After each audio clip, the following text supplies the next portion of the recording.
So magandang buhay mga ka-iPro! This is Mean at welcome sa ating tanungan session with Sir Joma. So may question po tayo dito, Sir Joma. What key challenges have you faced in scaling your business and how have you overcome or plan to overcome them? Okay, pag sinabi natin scaling business, ito yung ina-expand, ano? Yes, sir. Natin yung negosyo natin.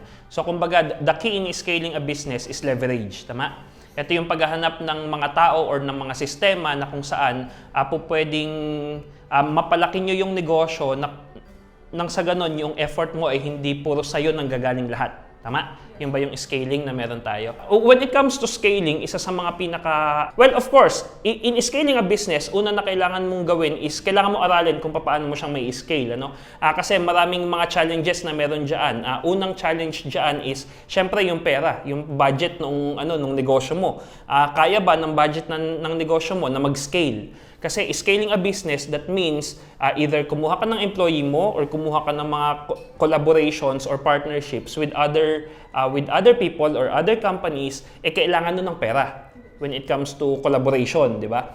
So, collaboration, capital, kailangan mo rin in scaling your business, tama? Kung gagawin mo siyang online, syempre kailangan mo ng trainings, kailangan mo ng materials. Itong mga videos na ito, itong mga camera na ginagamit natin dito, no? So kinakailangan ng kapital ng mga yan para mabili mo siya, para nang sa ganun yung pag-i-scale mo sa social media, sa video marketing, etc. ay mai-execute mo. So pagdating dyan, parating ang isa sa mga naaral ko before ay si Navikan Traval. I'm not sure if familiar po kayo sa kanya. Sabi niya, in scaling a business, kailangan mo nung 4 na levels of scaling your business. First is yung sinabi natin kapital. Kailangan mo ng pera para mag-scale ng business. Ikalawa, you can scale your business to collaboration. 4 C's yun collaboration. This means yung sinabi natin kanina, partnership with other people or collaboration na kukuha ka ng employees. Next is content, which is yung ganito, di ba? This is scaling. Dahil before 2018 nung kami pa nila Sir Eric, traditional marketing 'yan, no? So wala kaming mga YouTube videos, no? Yung mga marketing mo talagang radyo, kung kaya ng kapital mo, or Facebook po pwede naman, pero walang mga boosting pages. So right now, content is one, no? Yung pagbibigay ng mga contents na ganito, ma-educate yung mga tao, malaman ng mga tao na meron palang iPro Cooperative na pwedeng makatulong sa kanila. So this is part of scaling. So, content. And then, ikalawa is... Ka-iPro, kung ikaw ay may katanungan na maaaring makatulong sa paglago ng iyong negosyo o kabuhayan, i-comment mo lang yan sa ating comment section upang mabigyan natin kasagutan sa ating mga susunod na episode. Code is more on doon sa mga online portal na meron kayo, online system na meron tayo, or yung mga mobile apps, mga websites, mga social media platforms, sabihin na natin. So, yun ay code. So, yun yung 4 C's when it comes to scaling. So, lahat ng yon ay nasubukan kong maging challenge siya. Depende kung anong year. so anong part ng scaling yung gusto mong malaman? 2016, 2018, 2020, 2022, 2024?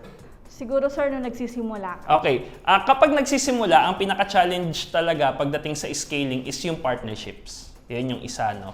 Kasi syempre, ang nangyari po sa scaling na ginawa ko, merong branch sa Baguio, merong branch sa Nueva Ecija, and then merong branch sa Davao. Yan yung parang 3 main na cities na meron. Isa sa North, isa sa Central Luzon, and isa sa doon sa South Luzon, no?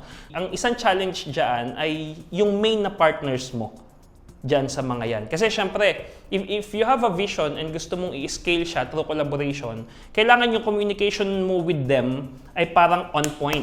Dapat parati kayong nagsishare ng mga vision, ng mga mission, ng mga goals, objectives, yung mga core values na meron kayo. Ang challenge kasi kapag dating sa scaling through partnerships, yung ugali. Kasi parang kailangan maging empathic enough ka na maintindihan kung saan sila nanggagaling. Kasi even if you have, sabi nga natin doon sa isang video natin, no, even if you have yung 100% ng vision, you can't expect them na makuha yun na 100% sa little amount of time. So you have to spend time with them.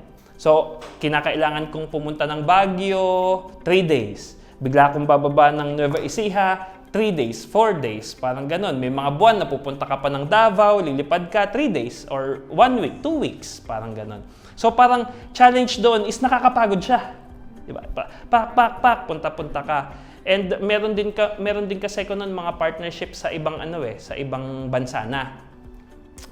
Parang nasubukan ko yung isa, parang health-wise, parang tinamaan ako talaga doon kasi parang for 4 consecutive weeks, parang nasa Malaysia ako.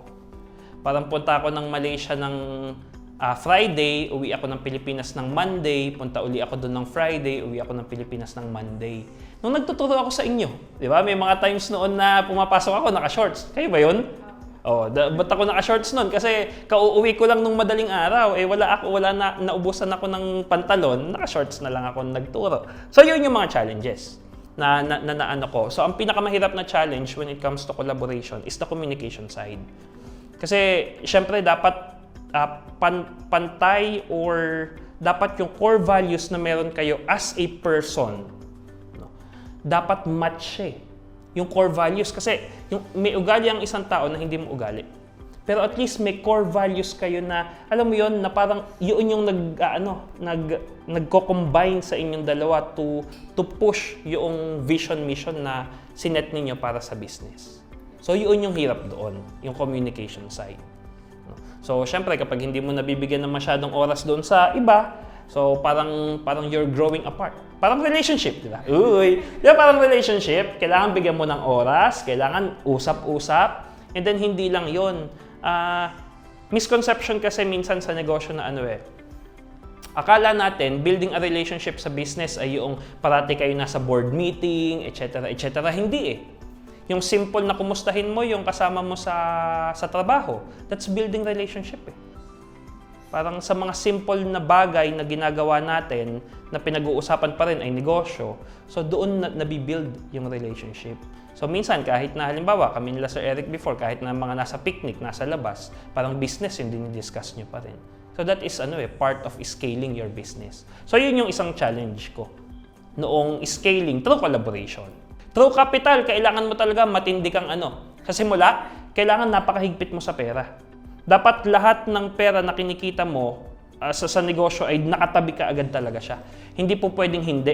Kapag naubusan ng pera ka agad yung negosyo mo, baka walang chance na mag-grow Yun, isang challenge talaga yun. So parang pera management, minsan sarili mong pera. Hindi minsan. 90% of the time. So majority of the time, yung personal na pera mo ay naibibigay mo sa pangangailangan ng negosyo. Which is okay.